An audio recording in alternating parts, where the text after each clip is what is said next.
Well, wow, what a fantastic turnout. That's absolutely incredible. Thank you so much for all of you coming so early.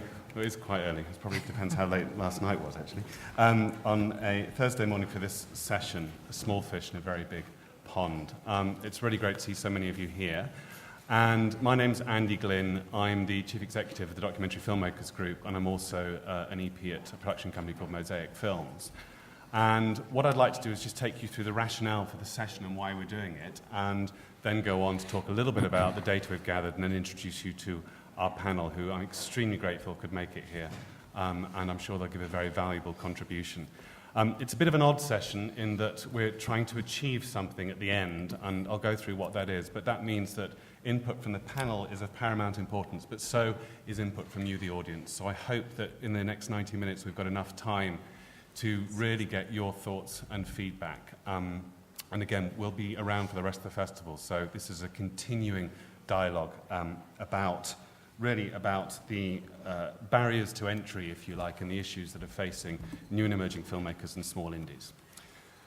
So just to give you some context, DFG represents about 5,000 independent filmmakers and small indies. We're kind of dubbed as the national organization to represent innovation and talent in documentary filmmaking, and part of that is to represent independent filmmakers, ranging from people who've just left film school through to people who kind of are established freelancers. And one of the specific cohorts which we do represent is kind of new and emerging talent, small indies. And over the years, we've constantly got calls, emails, and people have popped in which there's been a number of concerns really mentioned about the barriers to entry or getting a foot in the door, if you like. And some of these concerns were indeed tantamount to kind of the indie whinge, where people were saying it's not fair, no one's getting back to me, which is endemic within the industry itself, and I don't think it's particularly cause for gripe within this specific cohort. But many of the concerns seem to be quite justified, and these concerned ways in which establishing that foot in the door, being able to enter the market or the industry as a small indie or an independent filmmaker, was proving incredibly frustrating for a variety of reasons. And what we thought we'd do is formally audit these reasons, and we did that in the form of a survey. And what we did was try and find out as much as possible about what your concerns were, whether that be the commissioning process, whether that be the dialogue with commissioning editors, whether that be the financial obligations or debt that you sometimes found yourself in, either through development or through production. And then what we also did, to avoid this just being kind of, putting a bunch of commissioners on the gallows, because that's not what this panel was meant to be about, we also did a similar survey to commissioning editors. And what we've hopefully ended up with is a relatively insightful view of the world from both the commissioning editor's perspective and from independent filmmakers and small indies about those first steps of kind of gaining access into the industry. The Filmmaker Survey asked a whole host of questions about experiences, and I just want to tell you a bit about how the research works. So we excluded filmmakers who were brand new. We looked specifically at filmmakers who had made a film either for broadcast or it had been distributed at festivals or online. In terms of development, we made sure that we only spoke to filmmakers who have actively developed a project for broadcast over the past 2 years. As far as commissioners are concerned, we made sure that we spoke to only those commissioners who had worked with and commissioned and continued to commission factual content from the independent sector, and made sure that they were working, obviously, exclusively in the factual domain. So what we're going to do today is partly give you feedback on the data that we found, and we're going to break it up in sections, and Kerry McLeod from DFG and Mosaic is in our dictionary corner there, and she's going to be taking us through blocks of the data that we found and give you some kind of discussion about what that involves. And then once we've kind of done one block, we're then going to open it up to the panel to talk about those issues, and if time permits, get a few comments from the audience. And we're going to go through that in succession. At the end, we've also audited recommendations from both commissioners and from independent filmmakers and small indies about what would they like to see happen next? What can be done to make the situation more affable and pleasable to all the parties concerned? We've come up with a number of recommendations. And the main idea is that from the survey that we've done, from today's session, and from hopefully some more informal conversations over the next few days, we're going to end up with some kind of manifesto or white paper, if you like, that's a research report that says, look, this is what we found, and we're going to talk to broadcasters and send broadcasters the report and say, can any changes be made to address these concerns? So I hope that kind of makes sense and gives some context. I'd like to introduce you to our panel, if that's okay, and I'm extremely grateful that they've made it. They've all got incredibly busy schedules, and I think it's great that they've made the time to be here today. So I want to start with Charlotte. Charlotte Moore is the commissioning editor of documentaries at BBC, commissions docs from both in-house, tell me if I got this wrong, mainly from the DocFest catalogue, from in-house and independent production companies responsible for titles such as the Terry Pratchett film Choosing to Die, and the recent fantastic, brilliant Britain in a Day, which how many of you have seen? If you haven't, then it's still on iPlayer at the moment, isn't it? And commissions long-form observational docs, constructed presenter-led docs, drama docs, documentaries, singles and series, and is a pivotal point of contact both within the BBC for documentaries, but also in terms of working with new and emerging filmmakers, and can talk about some of the new talent opportunities as well at the BBC. Stuart Cosgrove is Director of Creative Diversity at Channel 4, which includes being Head of Creative Diversity, Head of Education, Head of Sport, and the Paralympics, so he's got a rather busy time at the moment. He oversees the drive to commission multi-platform content for newer companies throughout the region and has managing responsibility for nations and regions. And he'll be talking about some of the new slots, including the Alpha Fund, which you haven't heard of. It's a great new initiative from Channel 4. Jane Moat is the former director of Current TV. How many of you know or did know Current TV? Which sadly is no longer, and was a great channel, especially for supporting people like yourselves. But behind that, Jane was also working at UK TV as a commissioning editor, and now runs her own business and is non-executive director of thesmalls.com, which I'm sure Jane might have a chance to talk about. Ollie Lambert is a freelance documentary filmmaker. His first film, 4 Weeks to Find a Girlfriend. Does everyone keep mentioning that all the time? Do, yeah. Clearly failed then, Ollie, did it? I don't know whether any of you have seen the film, but this was back in the days when Channel 4 had a slot called, it was an old TV slot, and it was a fantastic, humorous film. Since then, he's gone on to do less personal and more serious stuff, including stuff for Channel 4 and BBC, Cutting Edge. He did a film called The T-Boy of Gaza, Battle Hospital, Ben, Diary of a Heroin Addict, and his series on the Middle East with Ross Kemp was nominated for a Grierson Award for Best Documentary Series 2010, and also was shortlisted for a BAFTA. And he's done lots and lots of stuff, but Ollie also is very tapped into kind of the needs of new and emerging filmmakers, and is on various panels and talks a lot about the issues that many of us face. So I just want to give you some context about the surveys we conducted. So we're going to pull up a slide and just show you a little bit about the filmmakers that we got. So we got 155 responses from the filmmakers, of which 76.8% were producers, 23% were directors, and then, have I read that wrong? Yeah. Mm-hmm. Yeah, haven't I? That's the total. Sorry. Total 76. Yeah, and so the producers, 23. directors were the main bulk, and then PDs about 10%, and producers 23%. 36% own their own production company, and most of these people had a turnover of less than 100K. And interesting stat is that actually the bulk of this turnover didn't necessarily come from broadcast. So about 70% often came from doing other work, which we would label corporate docs, but often include working for NGOs and making those kind of things. And of these, less than a quarter derive more than 30% of the income from UK broadcast, and even less than 11% are members of PACT. And the reason we want to establish that is because we felt there were numerous opportunities that PACT were offering, and we wanted to know whether people were actually aware of it. Can I just have a show of hands? Who of you know about PACT? How many of you? Okay. Do you think that's less than half? That's interesting. Okay. And how many of you here are members of PACT? Okay. And if we move on to the next slide from commissioners, you can see that we did try and cast the net as wide as possible. We got 15 responses, of which 10 were complete responses and eligible based on the criteria I mentioned before. 8 were commissioning editors, 10% was an EP and one was a project manager. Responses came mainly from BBC, Channel 4 and Al Jazeera. The indie commissions range from 2 to 3 hours per year to over 200 hours per year. And 90% of the respondents have worked with new filmmakers or new companies more than once in the past 2 years. So, what I thought we'd start with is hand you over to Kerry, who's going to take us through the first kind of slice or chunk of the results we found from the survey. And this concerns the issues of trying to getting your foot in the door. So I'll hand over to Kerry. Okay, slide change.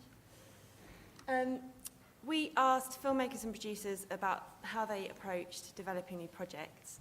Of the filmmakers we surveyed, 77.8% had sent a proposal directly to a commissioner and stated that they felt they were clearly targeting that proposal to that commissioner's slot or strand. 36% were targeting a commissioner that they already had a working relationship with, which means, flip that over 67% of the respondents were telling us about a programme that they were developing that involved forming a new relationship with a commissioner, and I think this will come into play later. The results of this contact, no, they're not on the slide, sorry, were largely positive, actually, an even spread through the board of proposals being turned down immediately, and 47.5% of the respondents, the Commissioner responded and opened up a dialogue. How that progressed, we'll come back to later.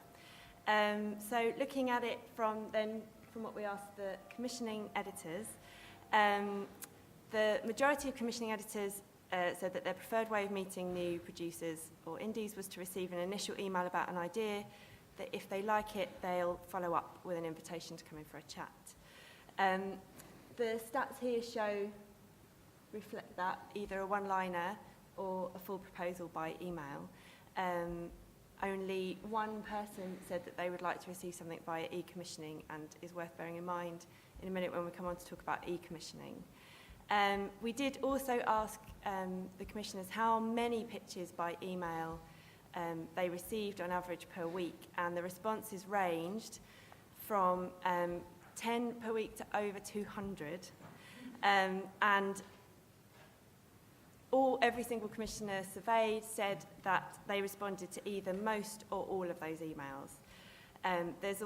We did also ask about whether commissioners responded more promptly to people that they knew, and there was a 50-50 split on that, so that might also be something interesting.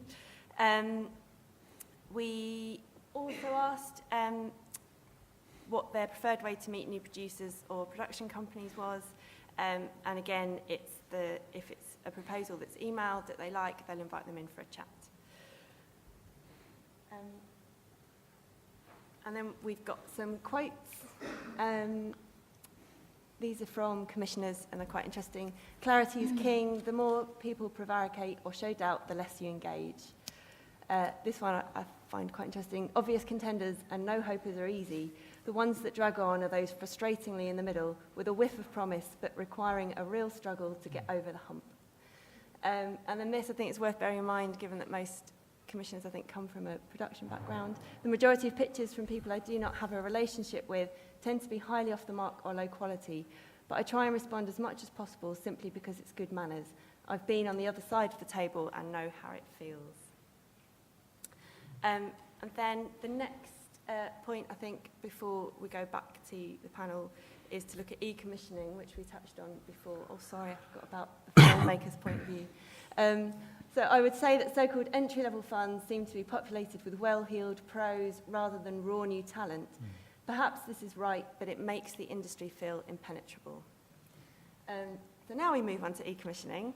So from the filmmaker perspective, only 27% had used e-commissioning in the last 2 years. The two most popular reasons for not using e-commissioning were I don't believe it's worthwhile and would prefer to discuss programme ideas directly with the relevant commissioner, or I don't need to, I've got a good relationship with the commissioners I'm working with. Then we also asked commissioners to tell us about how many pitches they get each week, again on average, via e-commissioning, and the responses ranged from between 2 and 3 to between 50 and 100. So do the maths and add this to the number of emails as well. And I think the pertinent step from this is that when we asked how often they actively develop an idea that comes this way, the most popular answer was rarely, which is 70%. So that's it from me. Back to you. Thanks, Carrie. Charlotte, can I start with you? My guess is you're completely inundated with unmanageable amounts of emails. Yeah, I mean, obviously we have a large team, so it's not all me. But where do you begin to kind of sift the wheat from the chaff, and how do you manage that? I thought that point about clarity is really important, and you do spot the ones that are kind of yet definitely want to have dialogue with that are the easy ones. The middle ground, I thought, was a really good point. But those are the difficult ones. I mean, the e-commissioning thing, I should say, for us is really a backup system, because, you know, if you send me ideas this week, I'm here. That my email box by Monday is going to be quite hard to get through it. And so I do like things on e-commissioning. It's not where I actually go to read the idea in the first place, but I would say definitely send your idea into whichever commissioning entity you're trying to target it, but do put it on e-com, because that's a system, whereas if you send it to the wrong person, it then gets directed to the right person. And it also is, it's very much, for us, it's a filing system in my department. That's how we use it. We use it as a safeguard that makes sure that someone will see it if you happen to send it in a week, which there are so many ideas we can't deal with it. So, you know, I think there's sort of different things to draw from this, and they all need a bit of context to really take them as golden rules. But yeah, I think one-liners, the summary of an idea usually suggests your idea is very clear and has real purpose to it, and you know exactly what you're trying to get across, and that's a good thing with a pitch. Stuart, I mean, often when there's commissioning briefings that happen, often some of them are organised by PACT, in which people, filmmakers and producers are asked to come to commissioning briefings, and often people are told, sometimes exclusively, to submit their idea by e-commissioning, and some commissioners will say, I only accept stuff by e-commissioning. Now, I know there's a legacy, Stuart, about PACT being the lobbyists for having e-com, but do you think there's situations in which people are putting stuff through e-com, waiting for a reply, sometimes months before they might get one, and then feeling frustrated that they're told that's the avenue and the way in, but actually they're not getting in? I mean, yeah, I mean, I think that there's no question that both the survey and I think recent kind of practice would lead people to believe that the e-commissioning system is far from perfect across all broadcasters. And I think that one of the things about the e-commissioning culture is that it's a product, obviously, of the digital era we live in, where we're used to communicating online.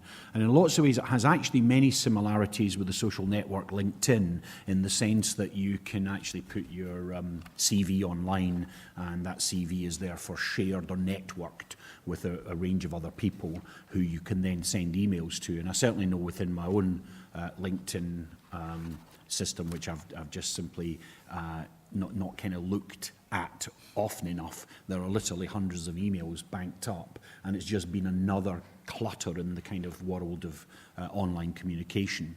The benefits of the e-commissioning system when they were first shaped, and I was one of the kind of working group that led to the arrival of the e-commissioning system, I think it came about largely for good reasons, actually, at the beginning. Firstly, there was a sense in which we were moving towards a digital era where being able to communicate online was a growing tendency, whether that was through e-commerce or social networks or whatever. And so it had that benefit to it. It had another benefit that PACT argued for, because it helped if you like, define IP disputes over when someone had originated an idea, you know, at what point in the chain of it, and often in an era where ideas can overlap or be similar or whatever. This was at least at one level a way of saying, well, that person lodged that idea with the broadcaster on this date, and clearly they were doing that in good faith and whatever. So it had that benefit. But I think that what actually happens is that the default, as it were, or the kind of the less good parts of it, is that I think all of us would probably agree, we work in an industry, we work in an area of creativity that's about relationships and interactions, whether that's the interactions with you and, say, someone that's maybe working within your team doing sound or doing stills photography or doing graphics or whatever. We work in an industry where often you go to relationships that you've forged or people that you rate or things like that. And that kind of building of relationships is actually, for me, much, much more crucial for new start or emergent or small or individual producers. Building the relationship, for me, is much, much more important than fetishizing over the e-commissioning system, which has many, many flaws to it. So whilst it's true that broadcasters should be better than they are, it's also the case that the system itself has inbuilt flaws to it. And I think that more commissions emerge out of purposeful dialogue with creatives, whether they're the commissioning creative or they're the producer creative, which raises then the second problem, which is to do with, and the inevitable question that flows from that is, well, how do we build those relationships? How do we get in? How do we meet people? How do we connect? How do we build up useful kind of dialogue? And I think that that's challenging as well, because I think that most people in the room would not be surprised by some of these figures, that there's a very low barrier of entry into our industry. And I just want to kind of explain what I mean by that. If you look at, you can set up as an independent production company because you decide to be one. It's a wee bit like the old story about I became a poet when I put it in my passport. Do you know what I mean? You can make a decision that you are an independent producer. And we know that the cost of the means of production have become smaller and smaller, with higher end cameras available in the high street, with post-production software bundled into laptops and all of that. And so the barrier to entry is much lower. It's quite interesting. I'm from Scotland, and in Scotland, one of our top industries, the top 5 industries within the nation, is actually offshore oil and gas and other renewable energies. And the barrier of entry there, if you want to set yourself up as excavating in the oil industry, is hundreds of millions of pounds and billions of pounds. So ergo, there are a smaller number of companies working in actually sometimes quite innovative areas of our culture.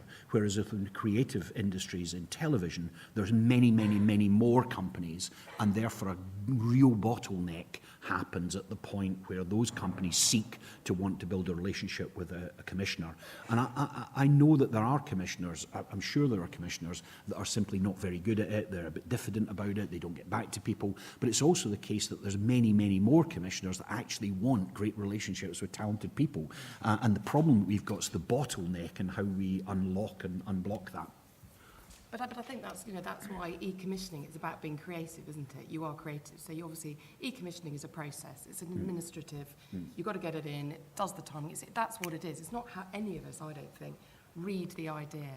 Your calling card, your way of getting your idea, whether you're an indie production company or whether you're a producer director, is to actually be creative about how am I going to pitch it? Have I got a tape that's going to get somebody's attention? How do I get to see them?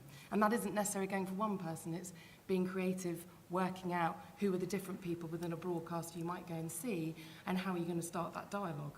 I mean, that's why I kind of think you can get very hung up on this e-com thing. I don't think any of us think it's, the only way we want to communicate with anybody. I mean, it isn't the way we communicate. It's literally a process system, in my view. Ollie, you probably spent many years trying to develop these relationships in the beginning, and I just thought it'd be interesting to get your perspective as a filmmaker. Yeah, I mean, I remember when I started out, that it was entirely about building relationships. This was pre-e-commissioning. I mean, I've never really used e-commissioning, but everything was about having a relationship, building a relationship, and impressing, in a way, a personality upon commissioning editors or executive producers at production companies where I felt I'd really like to work. And that became like a full-time job for me for about 2 years. The amount of letters I did, and also things like having the balls just ring people up, which I absolutely hated doing, but to say, look, I saw something you made, I'd really like to work with you, is it possible to come in for a chat? It's a deeply uncomfortable thing, and very vulnerable making to do it, but that is what it's about. And interestingly now, the tables have turned slightly in that although I'm still obviously sort of hustling people like Charlotte, I also did get approached by people who want to maybe work with me on projects or want advice on how to be an AP. And always, the first thing is always, actually, do I want to hang out with this person? You know, do I want to be with them? Have they got interesting ideas? Is it an interesting conversation? It's never really what their CV is, or where they've studied, or what particular ideas they want to get off the ground. It's like, you know, do I want to sit? The best APs I've worked with, for example, is people I'd like to go on a bit of a journey with, and I can bounce ideas off. And that's really about who do I like. And so it's really about sort of. It's a bit like you know, Guardian Soulmates. You know, that's a good way of looking at. Maybe we should convert e-commissioning into Guardian Soulmates. But I mean, I think the last point I think it's worth making is that that I think Charlotte's absolutely right in that, you know, if you're working in a creative industry and you want to make creative documentaries, then that doesn't just apply to your shooting style. It will also apply to how you might go about approaching people, how you might pitch an idea, how you might get it into people. A friend of mine who's a commissioning editor, who shall remain nameless, was at an awards ceremony and for something he had commissioned and didn't win. And about 5 minutes later, the director of the film that did win came over and said, "Yeah, I'm really sorry about that, but I've got a great idea for a documentary. I'd like to pitch it to you." And he said, "Do you know what? I'd rather not talk about it now." So he went off, and 5 minutes later he came back and said, "Look, I know it's a bad time, but I really want to talk to you about this documentary." And this guy stabbed his knife into the table and said, "What I'm looking for in a documentary maker is someone who is sensitive to social situations." And that's not you right now. And I think it's like you can't just turn those skills off when you're at an award ceremony. I think that's a really good lesson for everything that you do. In a way, how you might approach me or Charlotte or any commissioning editor is always going to be... But I won't stab you with a fork. I know I stab you with a fork, let's why just not? be clear. But it's all about, you know, the way that you approach me is probably the way that you might approach someone in a documentary, or might approach a character in a film, or your tact or delicacy of a certain situation and reading it is all the stuff that I would be thinking about you if I was a commissioning editor. And I imagine that commissioning editors' documentaries might feel the same. No, I thought your comment about, I mean, you know, like you, when we were both trying to be directors and making our way up, the kind of trying to... I thought I was a director. Yeah.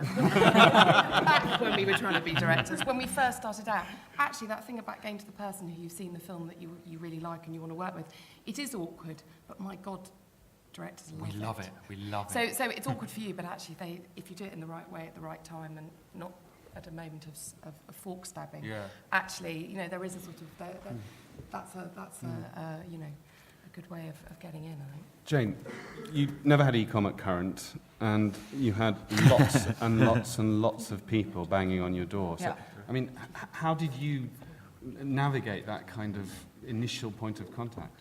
Well, I think we had an open door, and that's the most important thing. So we didn't have preconceptions. We didn't have slots that could be filled.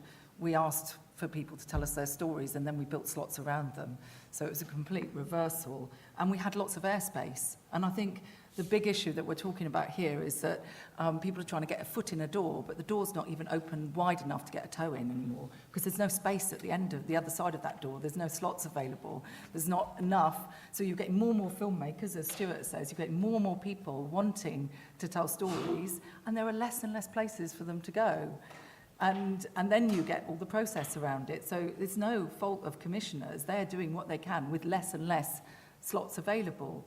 And I think the difference at Current was that we had 24 hours a day of space, and we were open, completely open to what filmmakers were telling us, and we created space for them. And what was interesting when we were closing was filmmakers were like, where do we go?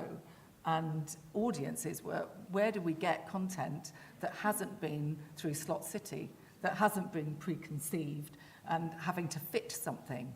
And that organicness obviously exists on the web, but there's a disconnection in many broadcasters' minds between the web and television. And it will ultimately play against them, because they'll lose a lot of creativity, because people eventually will give up and not even bother to go near the door. And that's a creative loss to the big players, and I think some of them are doing more than others to counteract that. And let's come back to those points further, but let's plough on with some of the findings from the research. So we now kind of want to enter the phrase of development and what that actually means. So I'll hand you over to Kerry. Okay.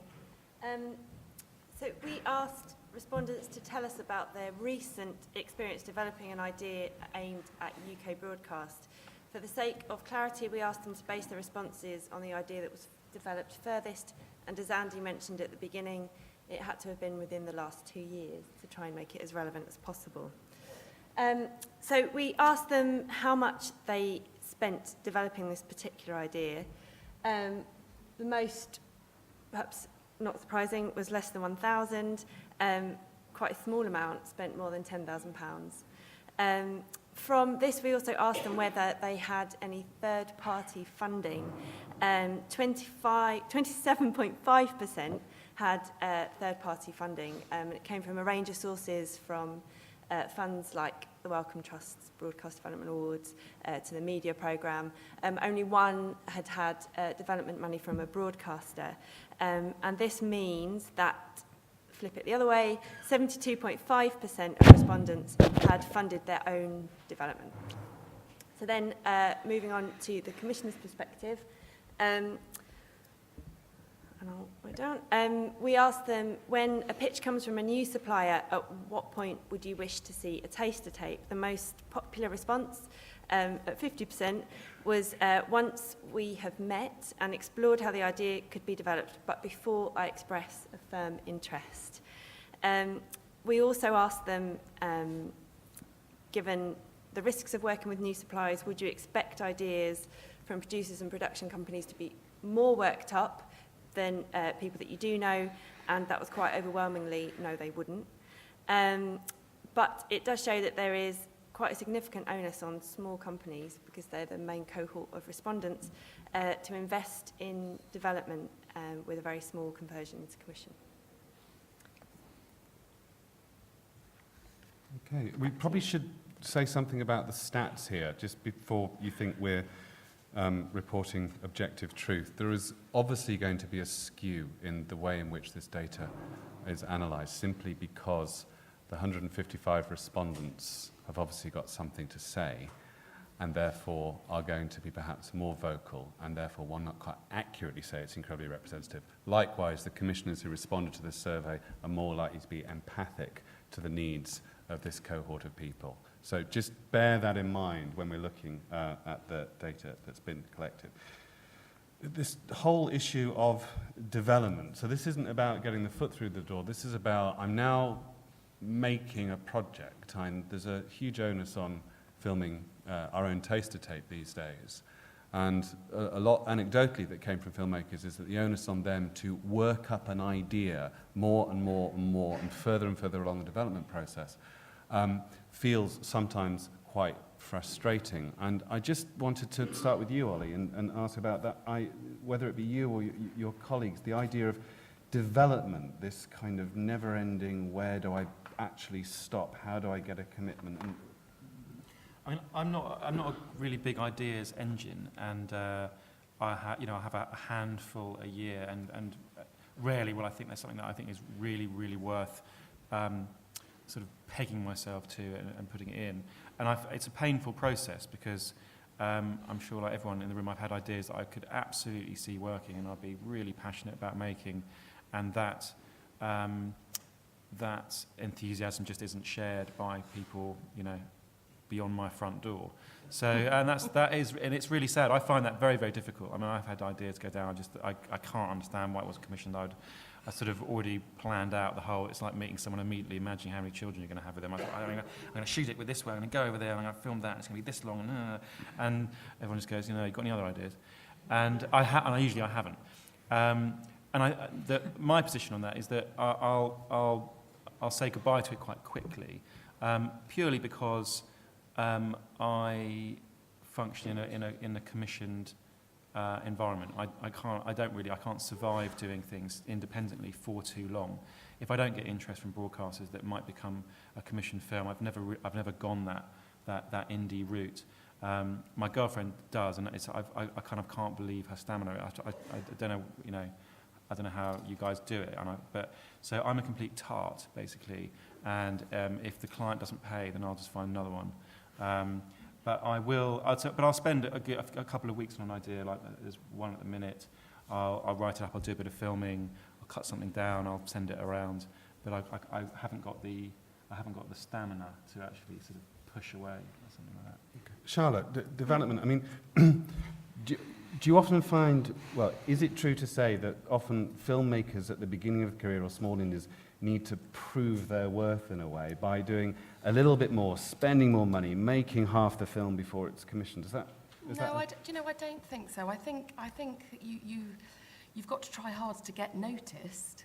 So, and I suppose it depends what the idea is. So, to be honest, some ideas, it's all on, well, how good's the character? And to be honest, I would expect you to show me the character quite quickly.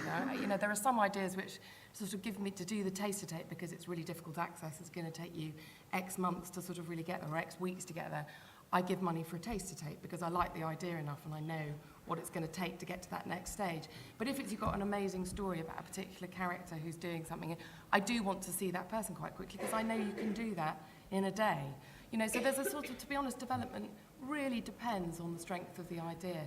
I think it's a real mistake, and gosh, you know, I do remember, I spent years on the other side of the fence as well, and I honestly think it's a real mistake to work your idea up so much and spend so much of your time before you've gone to sound it out, because the worst thing, and this happened to me on several occasions, was someone go, oh, no, we're doing that. And that is gutting, because you've just spent, you know, and actually, you know, when I was doing that, it was in the days before, really, you could go and cut your own film together, you know, I'm not that old, but it wasn't that long ago when cutting your own film, little taster tape was actually, you know, you really did have to spend big bucks. And I think I found that awful when you know someone's gone to all that effort and you literally have to say to them, we're already doing it, or to be honest, we're covering that subject in a completely different way, but I just wouldn't do it, you know. So I think you've got to do that, get the headline idea across, say this is what it is, this is why I think it's a great idea. It doesn't mean put in a one-liner that says, I've got access to, blah, blah, blah, because what's access? Access isn't a film proposal, do you know? So it does mean you actually have to say, this is what I am proposing, this is what the film is. I want you to have thought that far as to what film you're trying to make. And I might say, go on then, send me a couple of paragraphs. So beyond the headline of the story, I want to understand what you think the layers of the story are and why we should take it and what the meaning is and what the purpose behind telling this story is.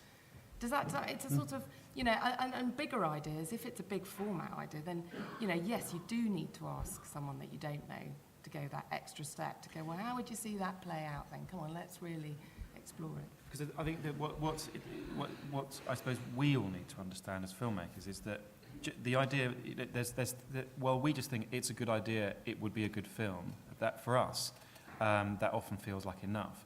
I think what's so important, I don't want to speak for Charlotte or commission editors, but is there are so many other issues at stake.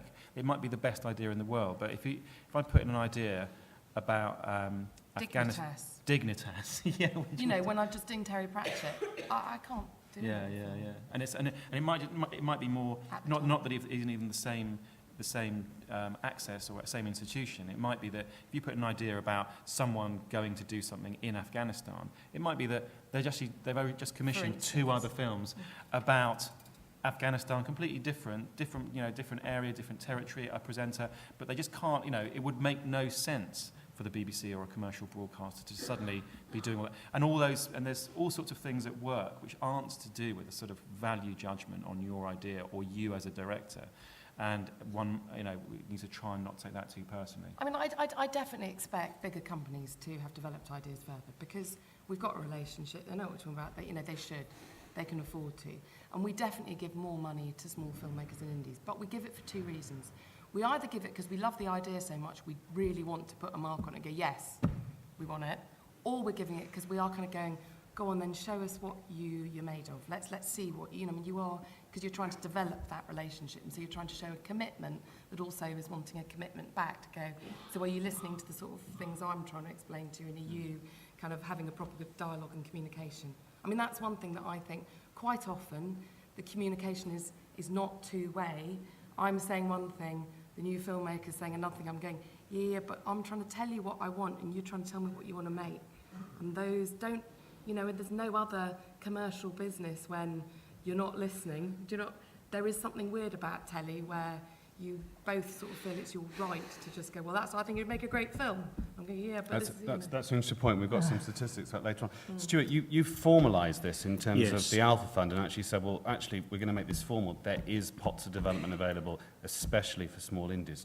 Yeah, there is. We've a number of different ways of doing it, but the one that's probably the most relevant to this audience and to the subject we're talking about now is the Alpha Fund. The Alpha Fund, as it kind of says on the tin, is really at the kind of grassroots end of innovation at the very beginning of ideas rather than their evolution as they might develop internationally or as formats or whatever. So it's the very basic grassroots of an idea. We have a fund, it's £2 million in total, which makes it quite a significant fund in terms of development. It's the biggest fund within the Channel 4 commissioning culture. Each of the various genre editors also have their own discretionary development funds to develop their own specific needs, but the Alpha Fund can develop across the board and does across a range of different genres. In order to strengthen the idea, an idea that we and my team think is right for Channel 4, to strengthen that idea to give it a greater fighting chance within what is a competitive commissioning culture. Now, the rationale behind it is twofold. Firstly, we've subdivided the fund into two elements, one element of which we called the support fund. Now, the reasoning behind that is that filmmakers often come to us with short-term needs. These are actually to do with things like they're already going to make the film, or they're already going to do stage development, or they're already going to shoot a kind of show tape or a taster tape or whatever, but actually there's travel needs, £2,000 to travel somewhere or whatever. So we have a kind of grant-based support fund that can be used often for graphics. We've used it in the past for people doing post-production where they've already shot something and want to complete it and whatever. And we see that as not dissimilar to a kind of grant-awarded support for a decent, good project.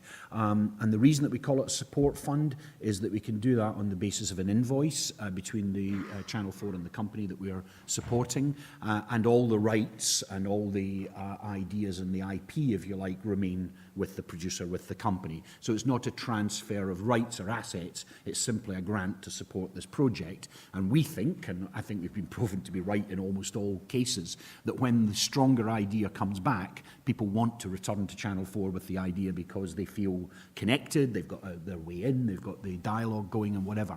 So that's one side of the fund. The other side of the fund is actually more formal commissioning development. That's where we're investing in a project where Channel 4 is seeking to acquire some rights within the project, to license it, or for it to be part of our traditional terms of trade that we would have with indies, which are very supportive of the indie being the fundamental owner of the IP.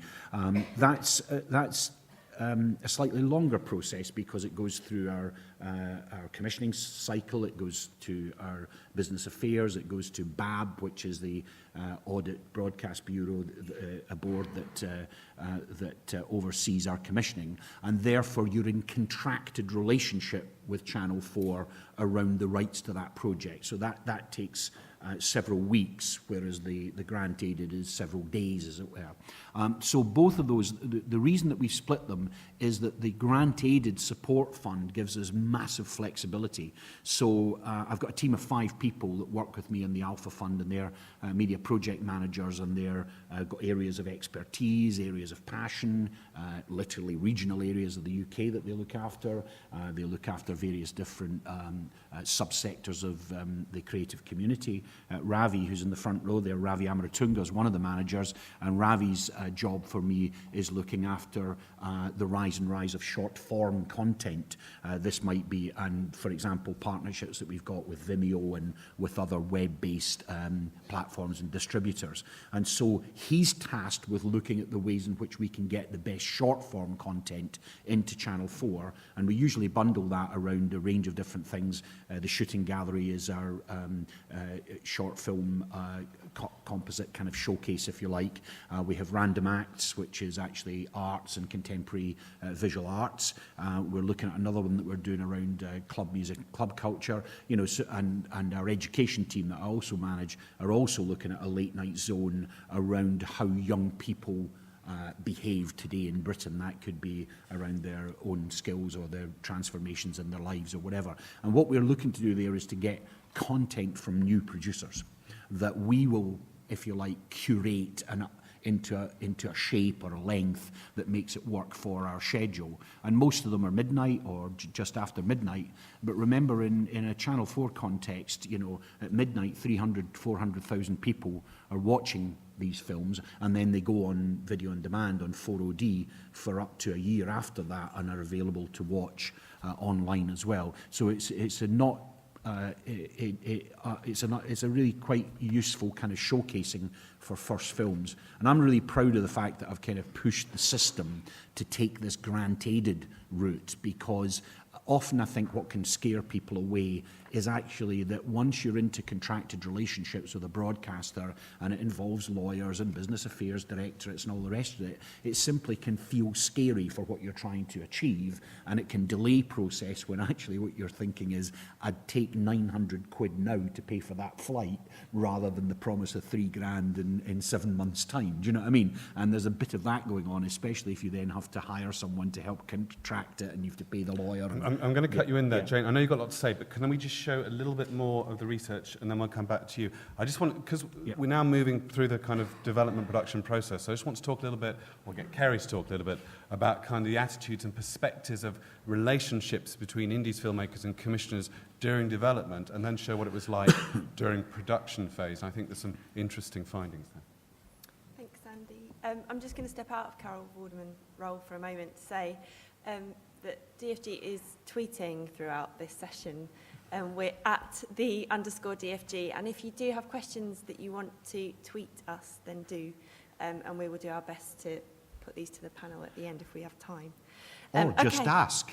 Or just ask. But it's all about, you know... human interaction. We're not about human interaction. Okay, right, now back to normal service. So we asked filmmakers about their perceptions of dealing with commissioners. The first set of statistics refer to development. So we asked them to respond to a series of statements. The first is that the Commissioner responded promptly to communication requests, emails, telephone calls, meetings. It's a not enormous spike here. The biggest stat is sometimes, but there's also never, often and always. But I think this might be interesting a bit later. The next thing that we asked was that appointment times were kept. Again, it's a fairly even split across never, sometimes and often. Where it becomes interesting, I think, is that when we move into talking about production, so once the filmmaker has been commissioned to make this film, there's a marked difference in the relationship. So we asked again for them to respond to the Commissioner responded promptly to communication requests, and it's overwhelmingly often or always. Milestones for sign-off, so here we're talking about signing off on talent, treatments, that sort of thing, were met in a timely manner. Again, overwhelmingly positive, often or always.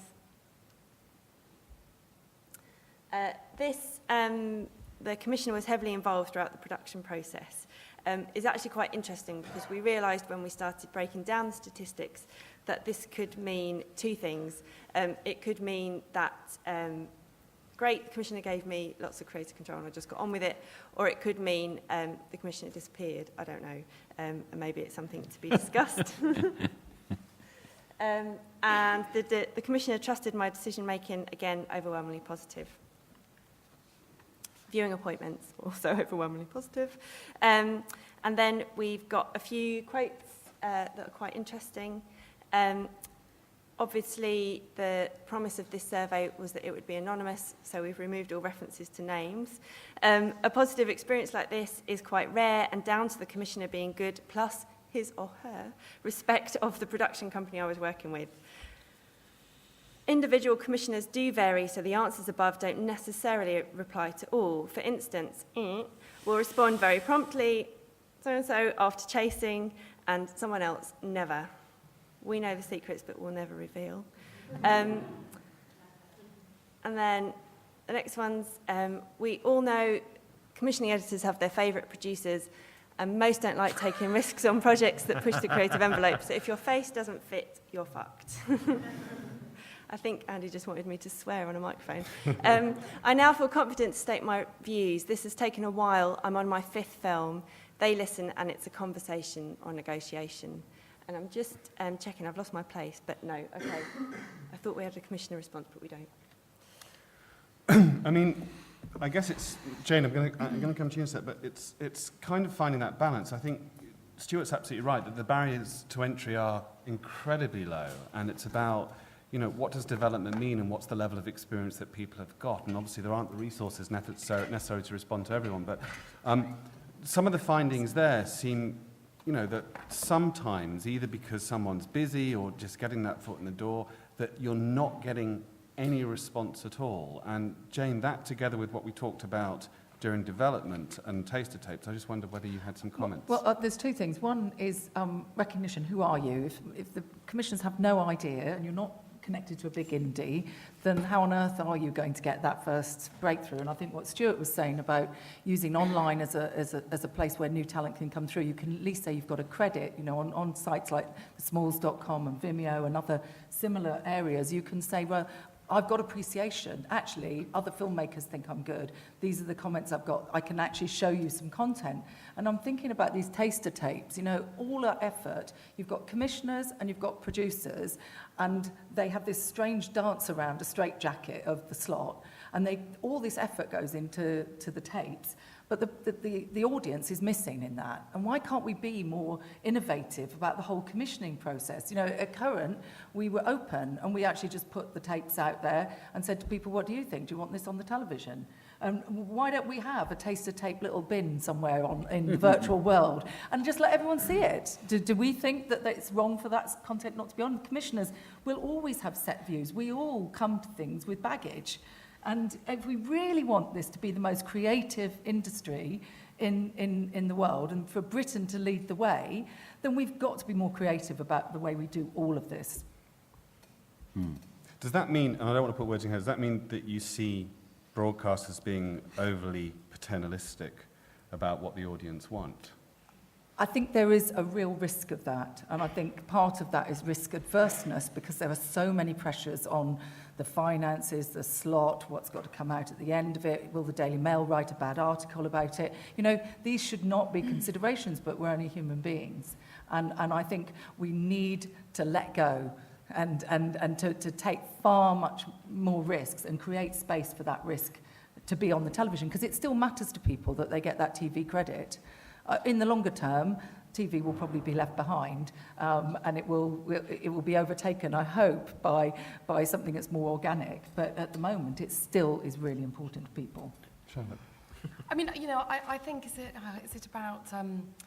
I think it's about you know, commissioning is really, you are trying to curate, aren't you? And that it isn't all about my taste. It's about trying to work out in a, you know, and I work across 4 channels with a large team who have lots of different opinions, actually. So we all have lots of discussions about, you know, it may not be something that I think I'd watch, but it might be something which we kind of go, God, that would really work for that channel, wouldn't it? Or one of my team think it would.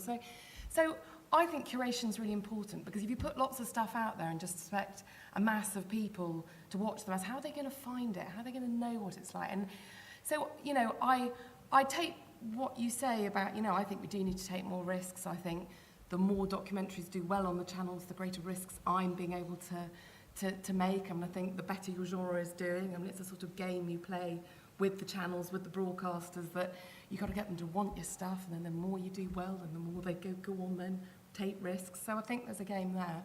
But I also think, you know, I don't really want to get to a world where you put taster tapes out and let the audience, let audiences judge stuff. But Charlotte, I'm not beforehand. considering that on television, and I think that's where the BBC is particularly lost out. You know, you're sort of a cog in a machine that's become a bit jammed, because you've only got your slots. But you haven't got online, you haven't got all the initiatives that used to take place, like Video Nation, digital storytelling, all those things that allowed new filmmakers to be connected with the BBC brand, even if it didn't get as far as television. But I would say, in a sense, that's already growing because of the nature of technology, and in a sense, you know, and we are exploring how can we have short form online. That's absolutely something we're looking at, and how can we open up a sort of new talent web system that would help us get there. Actually, that is something in development at the moment. But to be honest, I think that's only very recently been possible. And we're talking about a very fast-moving industry where the technology for people to upload stuff for us to have a look at is only just here. And you say Video Nation, well, I mean, my God, it was very hard back 10, 20 years ago to get, you know, I mean, Video Nation... But the BBC did it 10, 20 years ago. Yes, it doesn't do it now, which is shocking, really. But hold on, let's It's pause got and no talk. commercial But if we do imperative to talk not about, do it. let's revise and talk about do it in different ways. these new talent slots. I mean, BBC does have a new talent slot. It's called Fresh. It commissions how many episodes to indies? We do 6. But 3 in-house and 3 year. to indies. Is it that? It's not, well, the split is never actually as precise as that. Okay. in fact. So it's Fresh. It's now. But am I right in saying, Charlotte, that almost you want someone to have done a broadcast half hour before they're ready to do Fresh? Not, they don't have to have done anything broadcast, actually, absolutely not. I think there is the gain there that I guess we've used it as making an hour of television is tough. So depending on how much experience that person may have had, depends on how much support you give them around to support them, because making an hour is a tough call. So someone like Rob Leach, who made My Brother the Islamist, he actually left film school early, become a tree surgeon, cut a tape together, sent it in, I had a look at it and said, Rob, this is great, let's meet up, let's talk about it. And he made an hour with the support of a team around him, and we made sure that we helped him along the way. I mean, actually, he was very, very good, and it was really... So it doesn't have to be, I don't think there's a barrier to it. There are only 6 a year. I think the gain to getting, the gain to getting that 9 o'clock on BBC Three is that from then on you fly. So it's not like doing an experimental piece of work that goes out there and then, my God, it's hard to do the next piece. And that's something that, again, you know, it depends whether you're trying to get a career in television or whether you're trying to get your film But an out objective crunch of numbers. We just heard from Stuart about these opportunities for new talent and new filmmakers on one channel. And BBC, which is 4 channels, offers up to 6 one-hour slots where the barriers to entry seem somewhat higher. And I'm just wondering, as a public service broadcaster, and from the people we've spoken to, that seems as if the barriers to entry are much harder for the BBC. I mean, that's our fresh scheme on BBC Three. I would say that we have new directors and new talent working across all of our channels at any one time. I mean, if I take Great Ormond Street at the moment, both Marina and Johnny's films, both of them, that's new. They're first-time filmmakers. They'd never made an hour for broadcast telly.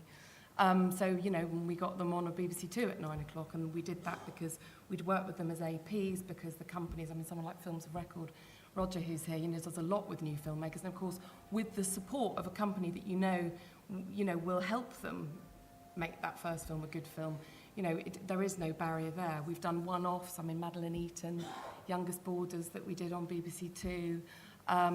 I can think of lots of names across all the 4 channels of new talent. Sometimes in series is a really good way of helping someone get their first film rather than exposing them in a new talent slot. So, you know, I feel that across the kind of 4 channels, there's a lot of opportunities we give. I would love to find a way, actually, and again, this has been a conversation with controllers. And the more success we have within the genre, the greater hope I think I have of getting this out there. But I would love there to be a slot where we were allowed to experiment a bit more with new talent. And I think at the moment, I would really like to see that start up on an online kind of system, because I think what's really hard is, again, you know, the slots that I have are prime time at the moment. That's from my department. They're 8 and 9 o'clock and some at 10:35. And, you know, those are big slots for the channels. And viewing figures don't always matter, but my God, I need to get enough people to see those films. And if you don't succeed there, you know, I don't want to kill your career. So there is a sort of, again, there is a two-way game that we're all playing here. Okay, I'm just going to pause it there because I know time's moving on. I definitely want to bring it to the audience. So the next chunk of research we're going to present is kind of ways in which during the production process, indies and filmmakers thought they were, I guess, going the extra mile. But also we wanted to audit the views of commissioning editors in terms of what they thought of working with new suppliers. So Kerry's just going to take us through this piece of research. Okay, so first of all, the filmmakers. We asked them to respond to a series of statements based on their own experiences. So the first is, I comply with editorial decisions that I don't feel comfortable with. the overwhelming most popular response there is sometimes at 65.9%. The next statement is, I feel commissioners accurately understand the needs and limitations of smaller independent producers. Again, most popular in there is sometimes. The next one is I comply with requests that are above and beyond my contractual obligations. Fairly even split, but the most popular again was sometimes. And then the last one, which is I sometimes cash flow the production phase before the contract is signed. And again, the most popular one there is sometimes. But yeah, the majority of people have at some point cash flowed the production phase before the contract is signed. So then we move on to the commissioner responses. And either we've got a very nice bunch of people who responded to our survey, or I think commissioners are more prepared to take risks with new talent than we give them credit for. So when commissioning programs from new suppliers, either directors or production companies, how much do you agree with the following statement? This is what we asked them. So if it's a new director, I prefer it if they're working with a company I trust. Most people agreed to that. I'm more likely to commission the supplier, so that could be director or company, if I've built a good relationship with the company. And I know we've talked about relationships already, and that's overwhelmingly agreeing. I'm more likely to commission the supplier if they've worked with another colleague or broadcaster I trust. Again, leaning towards agreeing with that.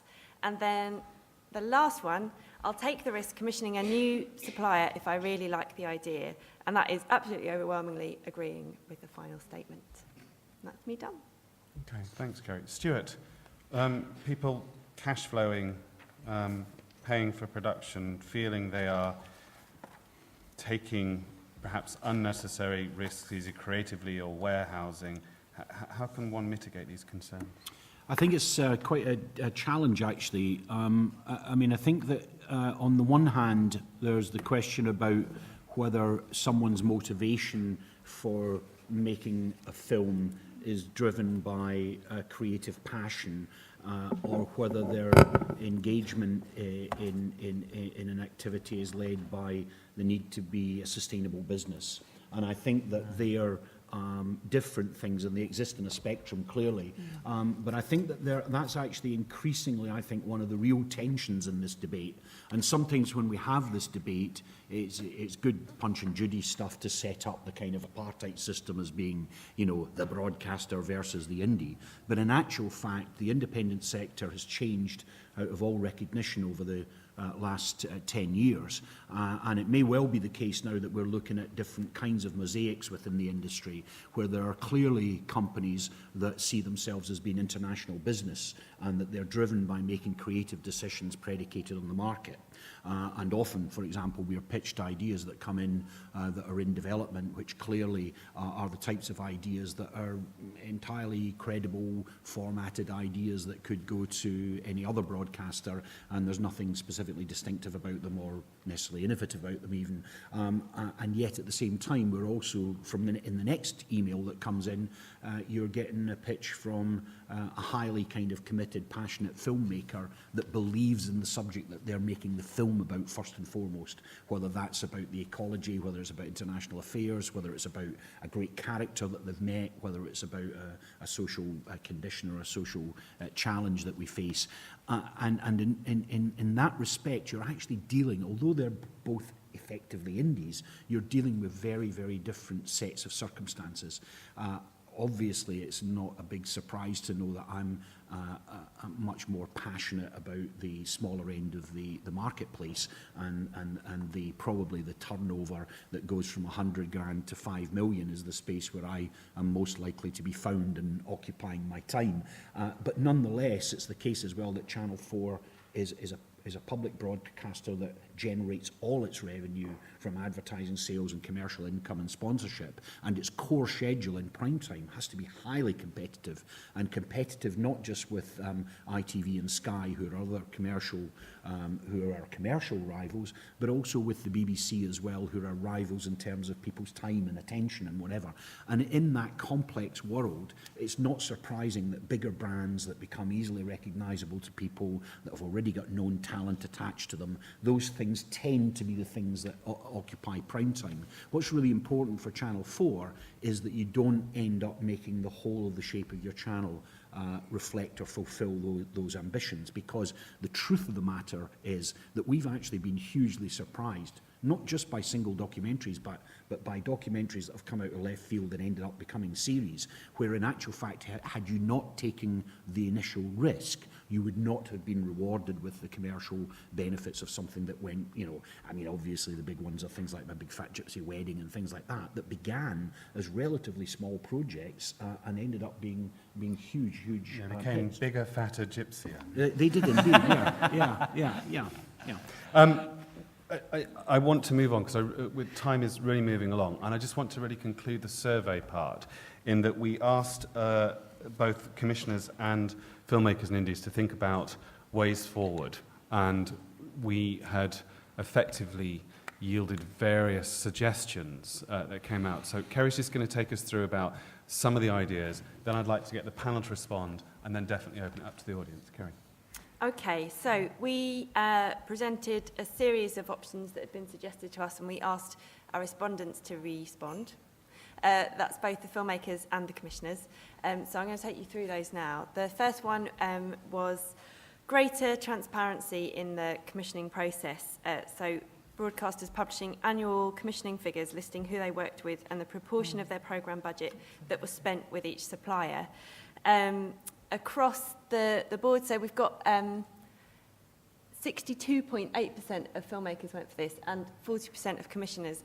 Now that doesn't look very much by way of commissioners, but actually that was the most popular option among the commissioners surveyed, so bear that in mind. The second suggestion was greater transparency in the decision-making process. The suggestion that proposals are marked on a double-blind system by independent assessors, meaning that the idea is assessed on its merits as well as on the ability of the team to deliver it. This was the second most popular suggestion among commissioners and the fifth most popular among filmmakers. The next one is to introduce quotas for smaller indies, a commitment from major broadcasters to commission a certain percentage of their programme budget from independent producers with a turnover of less than £500,000 per year. This was, perhaps unsurprisingly, the most popular option for the filmmakers and small indies that we surveyed. It was the third most popular among commissioners. Moving on, the next one is more structured networking opportunities, such as formal clinics or individual meetings arranged between commissioners and new producers, directors. We did separately ask people about their experiences of things like Meat Market at DocFest and commissioning briefings organised by PACT, but there wasn't really a clear response on those, so we haven't included them in this session. That was the second most popular for filmmakers, and perhaps could address the barriers to entry, but I don't know. And it was the fourth most popular for commissioners. Finally, we suggested introducing a tender process, which does happen in some places I know, where broadcasters issue commissioning briefs for particular slots or strands for which producers and filmmakers bid. This was actually a joint favourite among the commissioning editors and fourth favourite among filmmakers. Very few people, there was also an option to say none of the above. I think the system is the best it can be, and not very many people agreed with that. That's me done. Okay.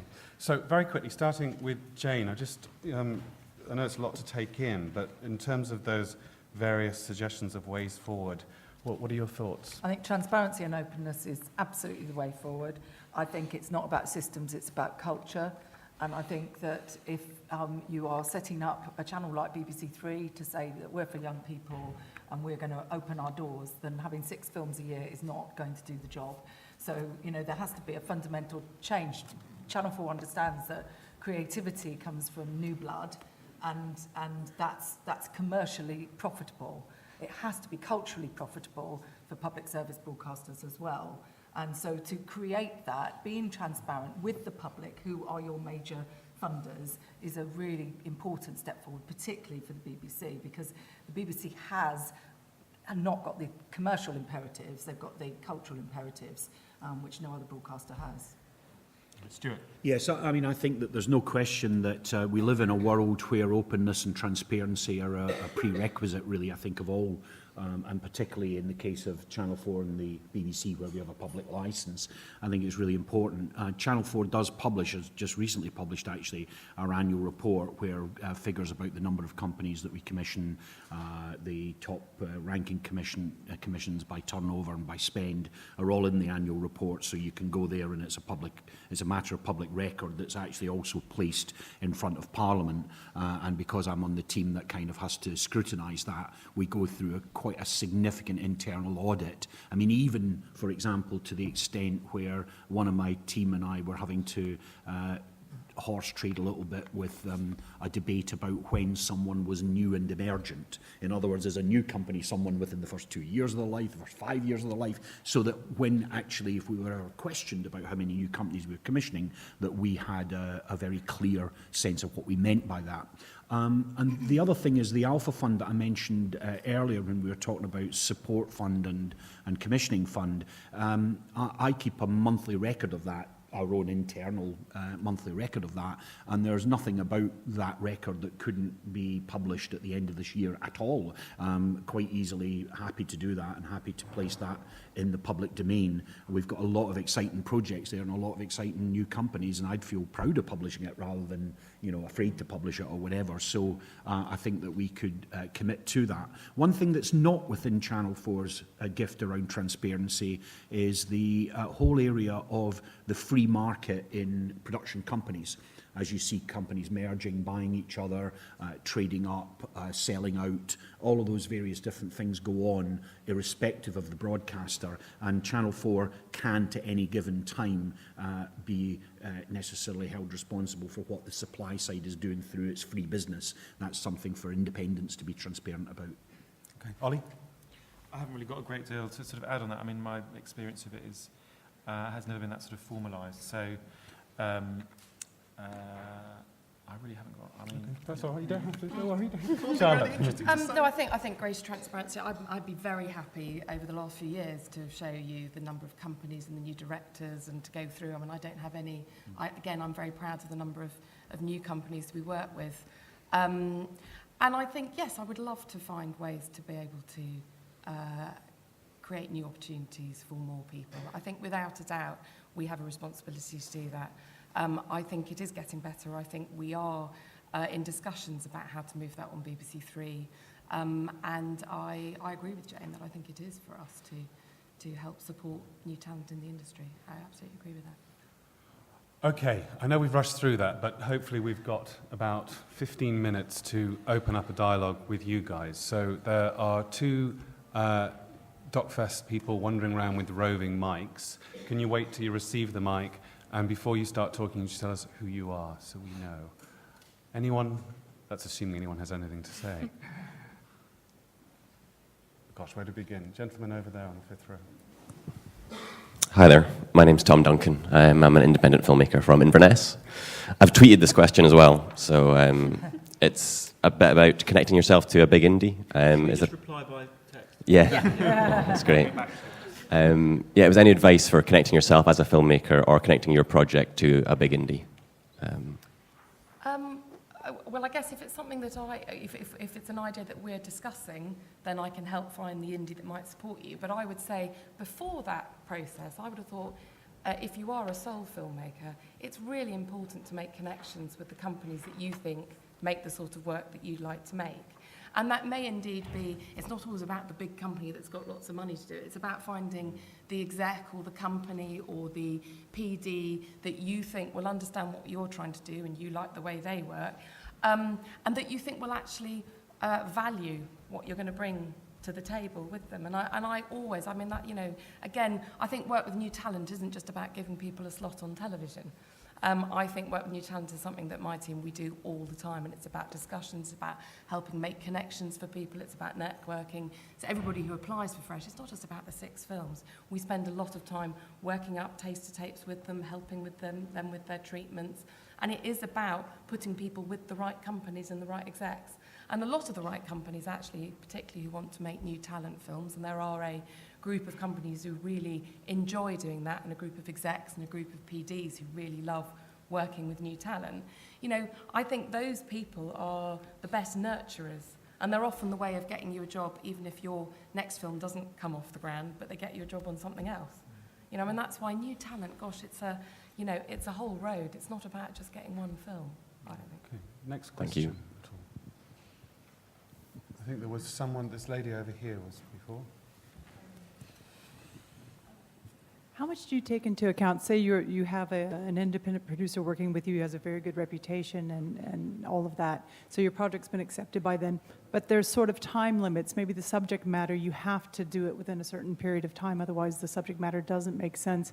How much does that play into, because I've had a project that it took so long to get some of the responses, even though they replied immediately to the first email, that the subject matter, it started to, you know, there's only so much money you can spend of your own to actually go and shoot something that's only taking place once. But this is the eternal dialogue, isn't it, about how far, because it's taking so long sometimes to get a response, how far are you going and actually making the film? And you've spent money and then... Well, I think that's actually a real and kind of present challenge that we face almost daily, in the sense that, you know, the events happen in the real world that you want to make a filmmaking response to, you know, whether it's the kind of sinking of a cruise ship or whether it's events in Afghanistan or whatever, and they're very timely. And I think that sometimes that a filmmaker comes with a request where the clock's already ticking and you're not yet sure whether it's even a project that you want to do, and you feel sometimes that there's a little bit of a kind of gun to your head about, I've got to kind of make this decision now or they can't get on the flight tonight sort of thing. It's one of the reasons that we actually ended up with our travel support grant, because it was a fudgy way of me trying to resolve that problem for myself. But you know, the other thing about it is that a lot of filmmakers, this is particularly true actually out with the UK, often actually think that there's a major market for news and current affairs films, whereas in Channel 4 our news and current affairs films are within the dispatches strand, and they're usually investigative and they've been worked on over a period of time. And so when the question that you're being asked is a very complex and hard question, and you have to make a fast decision, it becomes easier to make the decision no. So for example, if someone says, I don't have any other funders, but as an international co-pro and it's 400 grand and I need to pull it all together and I need your money in order to kickstart this, that's quite a lot of hurdles to ask of someone, you know. And so in that context, often because the sense that it's time-tied, you often give the answer back that it's not something that you can do to that time scale, which is not what the producer wants to hear, but that's often the reality. Can we move on to looking at the final recommendations that were come up with? Are there, I'm just more interested at the moment in kind of either questions or comments that either support or negate those recommendations that you saw. So does anyone have something specific to add or comment about that? Roger, can you wait for a microphone? Is it the front?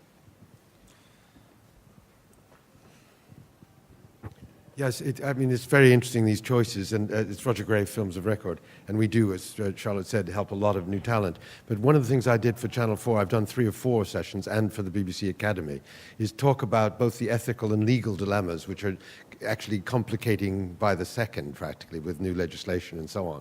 And I think one of the advantages of coming to a company like ours and the others that do support new talent is that we can help you through that. People have a sort of rather innocent idea of what access means, what consent means, and so on. And really, that is so complicated. When, for the legal department of Channel 4, I've chaired 3 all-day sessions just telling already professional and experienced APs and producers about that stuff. And the same with the BBC Academy. And I think more of those sessions, not one-to-one, but actually clinics about the legal and ethical dilemmas that we face would really help people, first-timers, because we get these applications saying, oh, I want to do this film about a lifer and blah, blah, blah, and actually they don't know you can't get access to individual prisoners talking about real cases without, you know, going through a zillion hoops. So I think that I would certainly support more of those sessions where you talk about the reality of legal and consent and ethical dilemmas.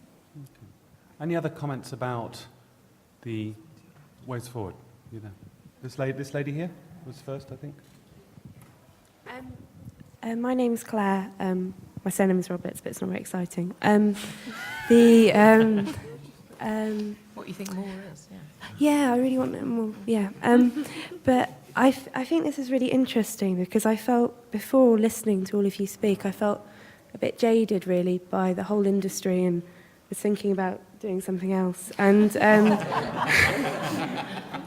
that never goes away. oh, good, excellent.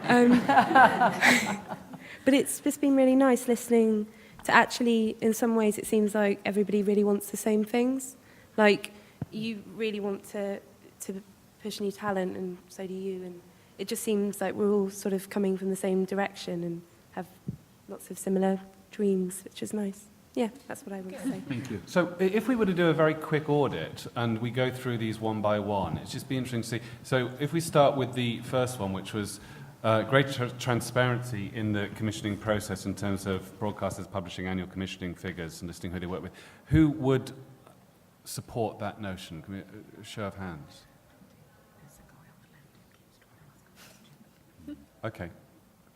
And if we go to the next one, I mean, this is just, I know it's very informative to get an idea. If we go to the next one, which is, are we on the next slide? I can't see without my glasses, can I? It's terrible. Okay, so this is about a double-blind system. So effectively what this means is rather than look at proposals and go, oh, who's the production company behind this, which may influence the decision, it's looking at an idea, assessing it for its own merit, and then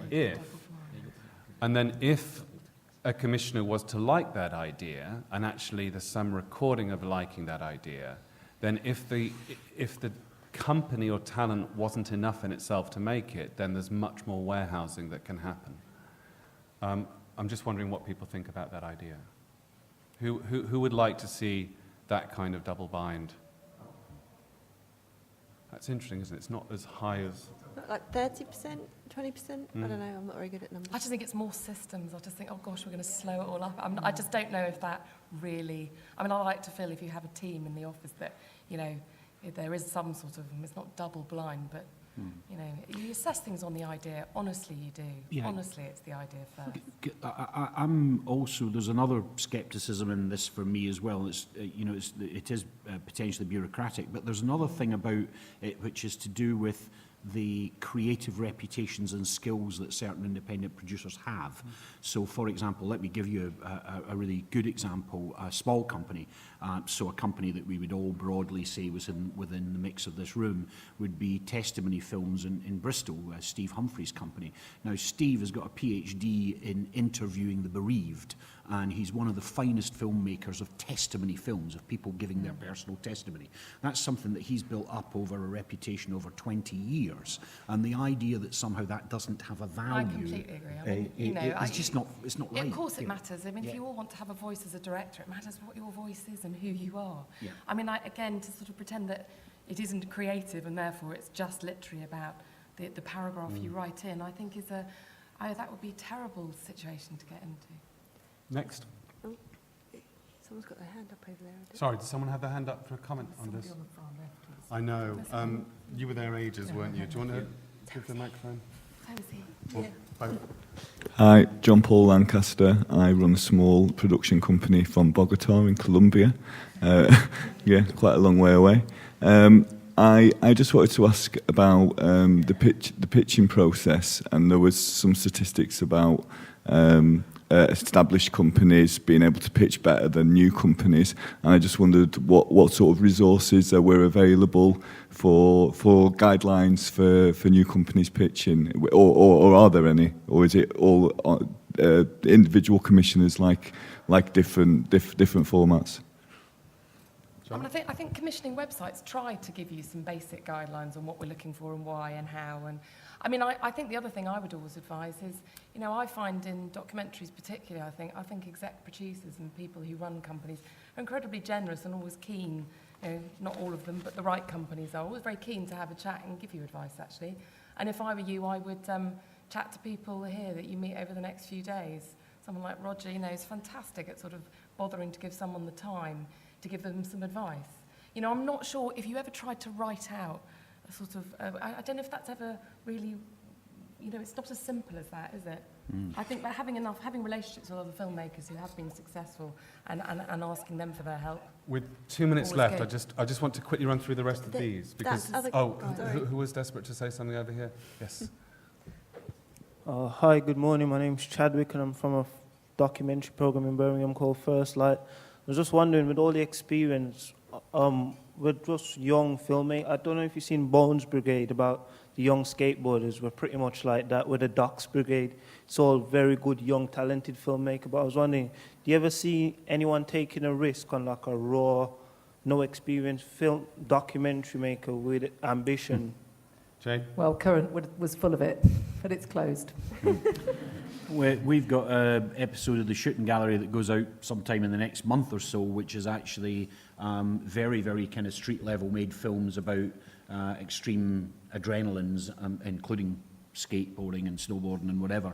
And it's quite interesting because it's kind of become almost a subgenre of filmmaking in its own right, which is about people that have actually got a passionate lifestyle interest in extreme sports and adrenaline and risk-taking and whatever. And often it's the case as well that the film, that they also like to film the activity they're engaged in one form or another. Probably the big web viral that helped kind of bring all of that to attention was Danny McCaskill, the Scottish cyclist who did all of his stunts, and we've got a feature documentary with him that's coming out soon, plus a shooting gallery that's another 6 short films that are very street level in exactly the way you're describing. And there's an organisation called DocHeads who we worked with as well, who showcased a lot of material which never made it to television. And one of the films which we put on Current was skateboarding in Afghanistan. And it was actually the whole culture out there with women taking part as well. It's an amazing film. If you can watch it online, that'd be great. Just to finish quickly going through these slides, otherwise I feel that I've left us halfway. Quotas. Who thinks that quotas for small indies broadcasters make a commitment to commission a certain percentage of the programme from small independents? Who would agree with that statement? Okay. And the next one? Oh, sorry, I'm writing it somewhere. Structured networking opportunities, more formal clinics or individual meetings arranged between commissioners and new producers and directors. Okay. And finally, tender process. So broadcasters issue more tenders which people can respond to in a more formalised way. Okay. I know there's probably lots to be said about all of those things, and yes, Ollie, I'm going to give you a chance to talk about Quadrangle in a second. We need to finish and wrap up now, otherwise I'm going to get in lots of trouble, but I'm sure that we can, the panel can stay behind or mingle a little bit afterwards to have a chat. But thank you very much for everyone in terms of your contribution. This is the beginning, hopefully, and I would recommend you to talk to us and talk to us through the dfg.org, which is the website in which you can start having a conversation with us. Hopefully, what will happen in the next 2 months is there will be some kind of report which takes all this into account. But first of all, before everyone goes, there's 2 housekeeping things. Firstly, to say a big, big, big thank you for Jane, Stewart, Ollie, and Charlotte. Thank you so much for giving your time today. Secondly, a big warm thanks to Kerry for crunching the numbers and being the Carol Vorderman of documentary. And thirdly, because Ollie's been nudging me right under the table, Ollie's going to talk to you a little bit about the Quadrangle Film Festival, which says a weekend in the country where the only thing to pitch is your tent. Ollie. That was my line, and I'm very proud of it. So if you, just a little thing, you might have heard about this, but last year some friends and I started a small film festival. To rival Sheffield. No. It's 150 places only. There are no meat markets, there are no pitching events, there are no networking events. It's just we camp down in Kent at a beautiful old sort of old dairy of farm buildings. We convert a barn into a cinema. We have screenings in stables, and it's trying to be a sort of a refresher after the lights of Sheffield. It's not not a rival, but we had things like our opening event was Brian Hill showing a rough cut. Kim Longinotto came, but she showed her graduation film. We run small, very intimate sessions. We show Lost Gems. And it's we have submissions open as well for submitted films, and I'd say that pretty much everyone in this room would be absolutely who we'd love to see down there. So The tickets are very, very limited, and so we're just letting people know this weekend. So if you want some more information, please come and take a little card, or come and say hello. Can I just say it discriminates against people with hay fever? Yeah. It also it's also commissioning editors by invitation only. It's for you. Thank you very, very much, everybody. Ollie, can I have one of those? Yes. Sounds Yeah. Do we bring our own food?